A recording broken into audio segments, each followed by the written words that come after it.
I'm Erica. I'm Maggie. And we're almost socially irrelevant. The podcast where you guys come hang out with us, two almost socially irrelevant girls in our 20s. Keywords almost. And we're really almost. Almost, yeah. This is actually kind of sad. This is our last episode. Boo! Tomato, tomato, tomato. But like, we're so happy that you guys like have like tuned in and watched and subscribed to this channel. Just like, I don't know, it's been so much fun. But today for our final episode, love ya.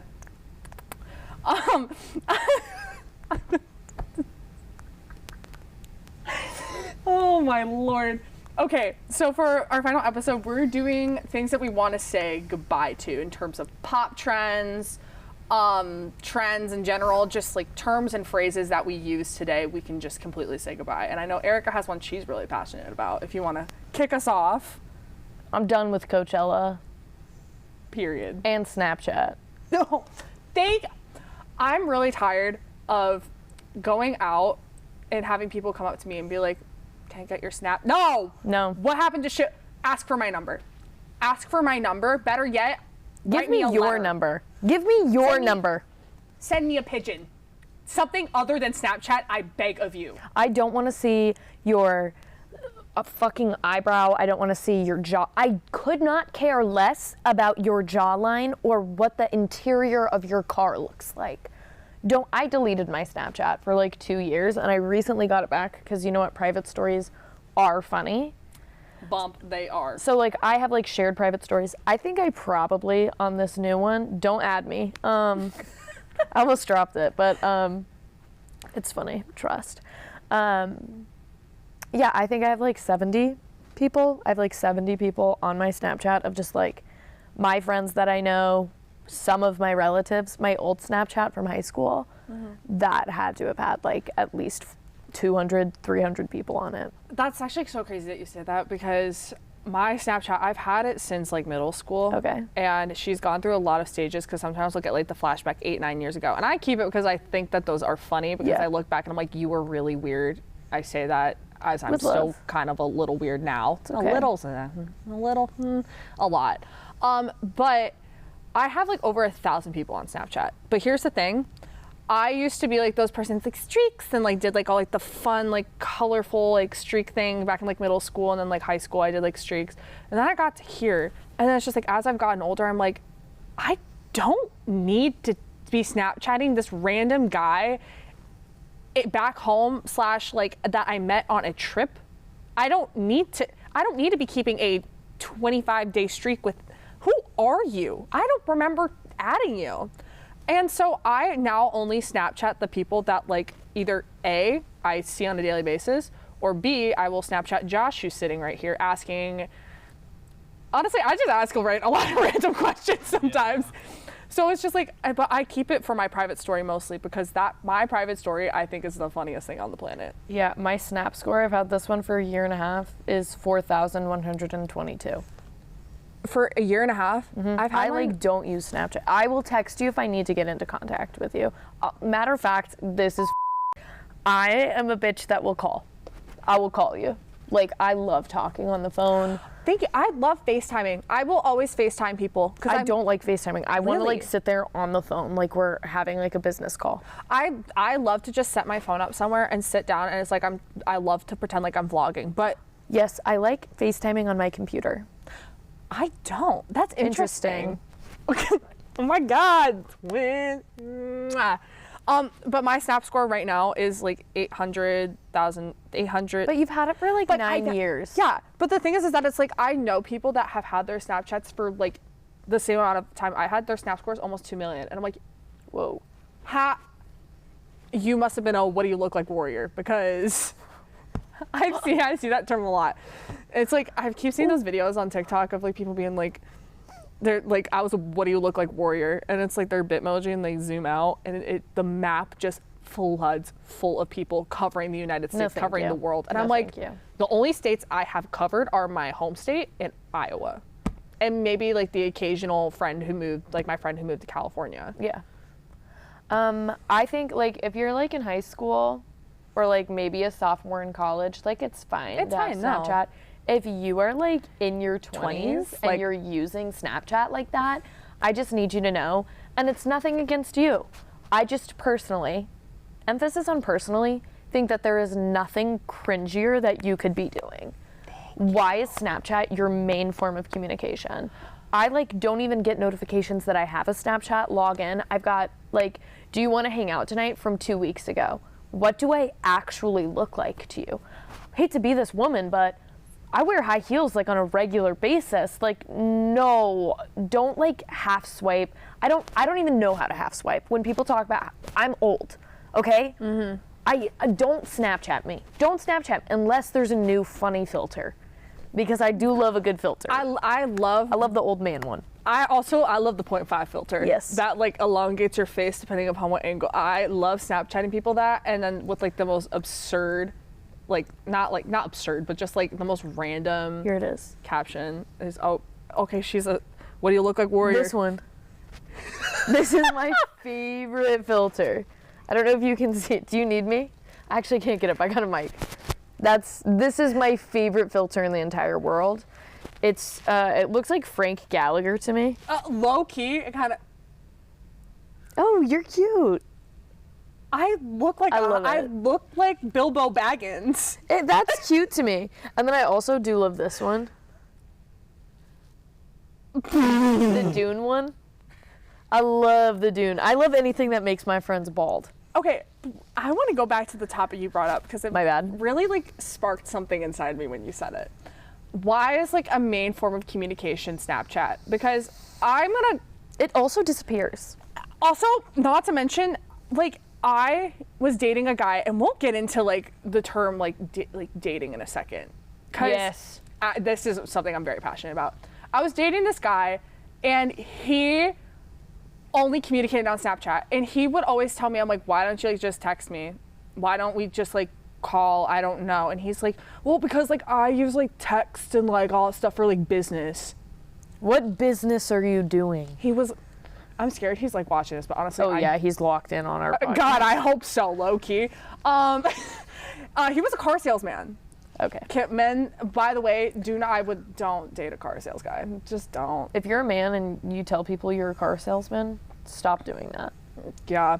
Like, that's a fine job. I'm sorry. No, I was gonna say they make like good money, but it's just like not like him being a car salesman had nothing to do with it. But I was like, why can't you text me? Why are you sending me pictures of your face, like half of your face being like, so what do you want to do today? Also, I'm pretty sure car salesmen like get a separate phone so that they can have their. He didn't tell me. I think he was lying. Well, he lied. He was a liar. He was a liar. So we're not going to hop on that though, because that's like in the past, and I hate to dwell. But you brought up that point. And it's like, why are you communicating through Snapchat? You're a grown man. Yeah, you are a man. You should only have Subway Surfers, text messages, and maybe if you're not like a cheater, like, I don't know. It's like, you know what I mean? I feel like when guys typically have an Instagram, like my boyfriend, we're locked in. His Instagram Explore page is actually like funny little kid videos, funny cat videos. Sometimes there's a lot of golfing videos. So he kind of seems like a Facebook dad / Facebook mom. Yes, and he's cute. Like, I love it when he's on Instagram, and I'll get like 4 or 5 Instagram reels sent to me. I'm like, thank you, baby. Be respectful to your girlfriend. I'm not saying like unfollow every girl, but like be respectful. Yeah. Okay. And also text her, for the love of God. Do not Snapchat. Also, like, yeah, do be nice to other women. Like, if you're like cruel to other women because you're in a relationship, that's not like, oh yes, I hate women except my girlfriend. I don't want you to be rude. I don't want other women to be like, yeah, he slammed a door in my face. No. What? Like like if you and your girlfriend are out and like and there's another girl, like a group of girls behind you, hold the door open. Like, yes. Be a gentleman still. That's like such like a major like turn off for me, like for a guy when he's like, oh, like I only like unfollows a bunch of girls, like it's his whole world's his girlfriend, which okay, that's fine. Like that's fine. But glad you're in love. Yeah, be in love, but like also be respectful. It's not that hard. Mm-hmm. And don't comment on how other women conduct themselves. I mean, unless it's like harmful to you. or your relationship, I feel like I see a lot of guys get into a relationship and they're being all of a sudden like, oh God, I hate when I see other girls at the bars and they're wearing tank tops. You look disgusting, tramp. What? Oh. I can promise you right now, it's 75 degrees out. They're not wearing the tank top for you. Also, like, if you're really that locked into your relationship, why do you even notice why what are you other women noticing are that? wearing? Also, this is going to what I think we need to say goodbye to. Yeah. The term situationship. Goodbye. I am so unbelievably tired of being with somebody, or like, this is why I stopped dating. Like, I've stopped dating ever, like, I think for the past like 7-8 months, because I deleted all my dating apps because I was in such a terrible, like, I guess you could call it situationship, but I said dating because we went out on dates. I'm a firm believer in when you're talking, you are talking. The moment you go on a first date, that's casually dating. You can say you're dating, okay?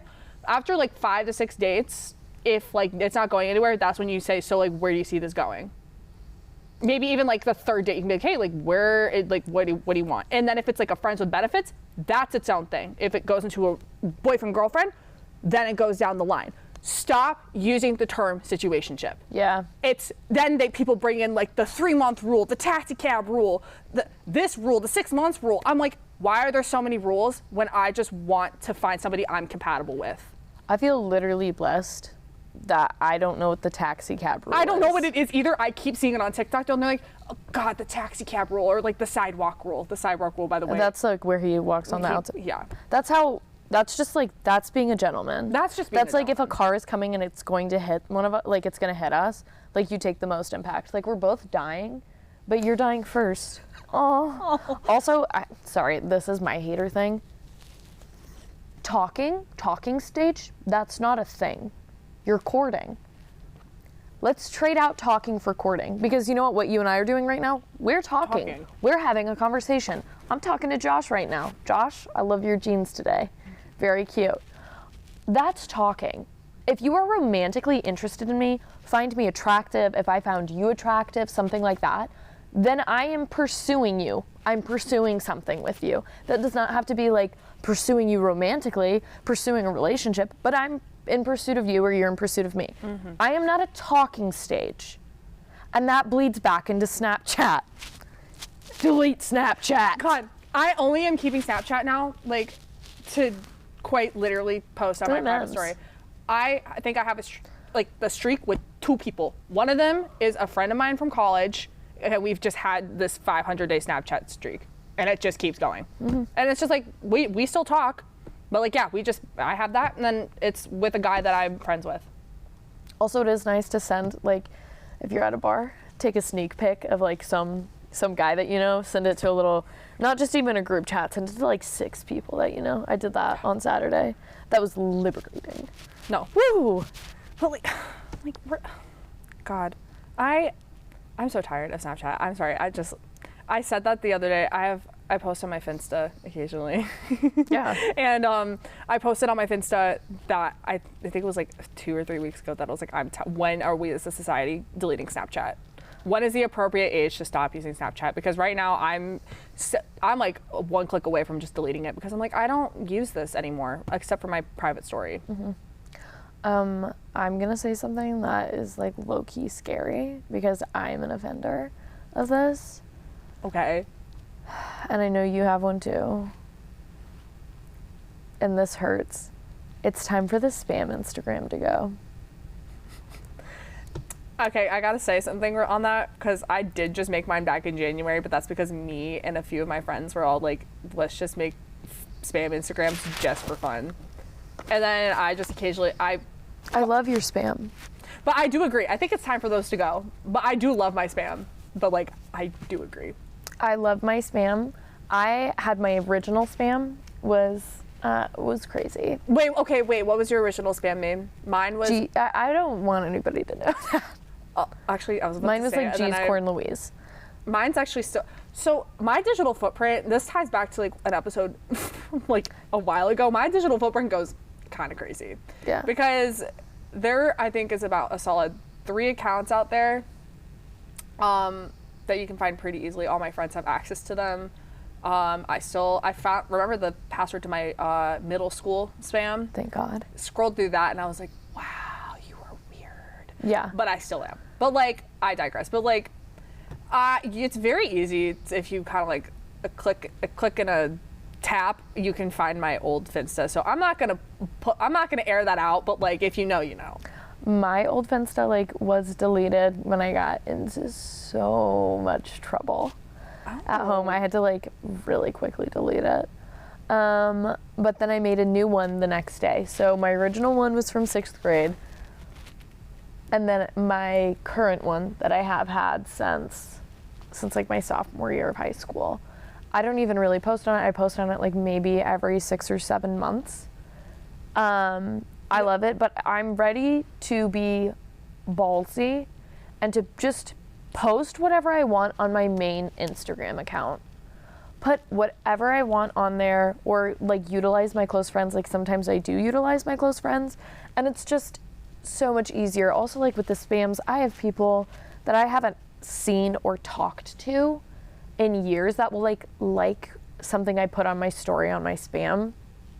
And it's not that I'm being like, oh, don't do that, but it's rather just kind of like, I'm at the point where if we're not making an effort to communicate with each other like on a personal basis. Like, I used to go to middle school with you. We're not mutuals. Like, we used to sit at the same lunch table. Like, it's gone now. And if you want to keep updated on my life, go to my main, and I'll also try to be more authentic about who I am instead of like trying to curate such a specific image of myself. Mm-hmm. So that's something I have to cancel for myself, is my spam. I feel like need to become a little bit more like what you said, ballsy with like, why did I say it like that? I need to become a little bit more like okay with like posting what I want on like my main Instagram, but also at the same time I get so nervous because it's like, I honestly like don't care what people like in middle school and high school, they will perceive me how they will perceive me. But like, I get so scared sometimes because like I knew how people perceived me in high school. I had a lot of friends, but I was also a little weird. I still am a little weird, and that's okay. But like, you know, I don't care what people think, but at the same time I do. And sometimes I feel like I just need to let it go, and just like, that's like why I like in 2020 I made like my book talk account, because it was like, no one knew about it, so I just felt free. And now that like so many people know about my account now, it's so hard to fall back into the rhythm of like, nobody knows about this, I can post what I can, be free, I can be as creatively freeing as I want. But then I was like, now so many people like know about it, I feel like I have so many eyes, but also at the end of the day, nobody actually cares. You're your own biggest hater. Yeah, well, no. Well, some people are like legit haters. Well, that's so out, by the way. If you're like a legit hater, if you have an op past the age of like 20, oh my God. No, like an op that you know in person. Yeah, no, it's not a hater. You're your own biggest critique. Yeah. That's what I meant to say. So it's like, I'm very much like, I don't think anybody hates me unless, I don't know, someone might. I don't know. I like you. I like you. Oh, I love you. I love you. But no, it's like, I don't think like I've ever like made somebody so mad at me that they actually hate me. So it's like, I need to stop just kind of like caring and just go back to what I want to post. Yeah. And I'm still trying to get back into that. So my last one, dude, Coachella's dead. Coachella has been dead. You've beat that thing out. It's gone. That used to be my dream when I was 14 years old, was to be at Coachella and run into Vanessa Hudgens. And now, any media that comes from Coachella is either the most forced brand ad, like paid for by Aerie, Poppy. Like, I'm sick of it. Nobody knows who the set list is. Brian May, the original guitarist for Queen, came out, and nobody knew who he was. This is a music festival at the end of the day. Are you kidding me? Are you kidding? People, like, that's the thing. I feel like music festivals have not become about music anymore. It's about getting content. And it's like, I went to my first music festival last year, which was Lala, and that was my first time going to a festival because I was like, I want to go for the music and the artists. And I discovered so many new artists that I listen to, and that gets so lost nowadays, especially I feel like at Coachella, which is so brand heavy. Yeah. And I understand, like, you know, I will be so honest. If I like got offered a free trip to Coachella, I would be, yeah, I'm taking it. Like, no, everyone would always be like, no, well, I wouldn't take it. I feel like you probably would, or you would at least consider it because it's a free trip to Coachella. But like, I feel like it should be, the brands should be bringing that stuff, or like, not stuff, it should be bringing people that actually care about the industry, or like care about the music industry, and people that like know the artists. Like, I don't know. I feel like just like bringing, like, I understand influencers bring like, I want to do this as like full-time like marketing, like go into like music industry marketing. So it's like, I feel like I understand bringing influencers is like a huge thing. It brings in profit for your company, but also bringing actual people that already talk highly about your brand because they love your brand, period, and not because they're an influencer, and offering them the opportunities. I just think that businesses should no longer be able to buy passes, quite honestly. I think it's ridiculous that any music ticket costs above maybe $250. It is astonishing to see 5 or 6 or 7 influencers get priority in these sections because a brand is like looking to make so much money off of a general population. Like, as a brand, you cannot go. Sure, you could send a representative. Why not somebody who works for the company, though? How about somebody that isn't already, you're not paying them in product, in like publicity to give them more and more and more? As a brand, you are not enjoying this music and taking away like resources from the general public that have for literal years gone to this concert, to this music festival. It's like sick to me that that's what it's come down to, is all of the interesting, all of the good parts, all of the like exclusive freebies are going to go to people who make millions of dollars off of ads. And like, honestly, I hate to say it, but like selling this completely false image of themselves and of what their lifestyles are like. And yeah, it does come back to it. Like, their market is like 10 to 12-year-old girls, maybe 10-year-olds to 25-year-old women, mainly. It's not real. And I think it's BS that you can enjoy like these really crazy, crazy cool things because you can just like, oh my God, get the new bubble moisturizer. You're 11? Okay, well, don't mind the salicylic acid. Like, it might just rip off your skin and ruin your skin barrier before you even reach high school. But BT dubs, I get to go to Coachella. And that is just plain old jealousy coming from old Reekster right here. But like, I think that there's some validity to it. So cancel Coachella. Cancel it. Cancel Coachella. But that's everything that we have for you guys. This is actually low-key actually kind of sad, not gonna lie. But this is our last episode. We hope you guys like enjoyed listening to our rambling, the times that we've gone off topic tremendously. So bad. Or just like hearing us just yap. If you put us on while you're doing your makeup, while you're in your car, or if you're just watching the two of us dink around with this lovely set. Oh, this is my bear. Yeah, I remember when we were like making everything, Erica brought this bear and I was like, what's with the bear? And she's like, just is there. And I'm like, you know what? Yeah. Yeah. The bear, I'm gonna miss the bear. Wait. I'm gonna miss you. I'm gonna miss you. Well. So Erica's visiting me in New York City when I get an apartment. And by the way, if you're hiring, please hire me. Anyways. I'm gonna be in the wind. I'm Erica. I'm Maggie. And we're officially socially relevant. See you guys.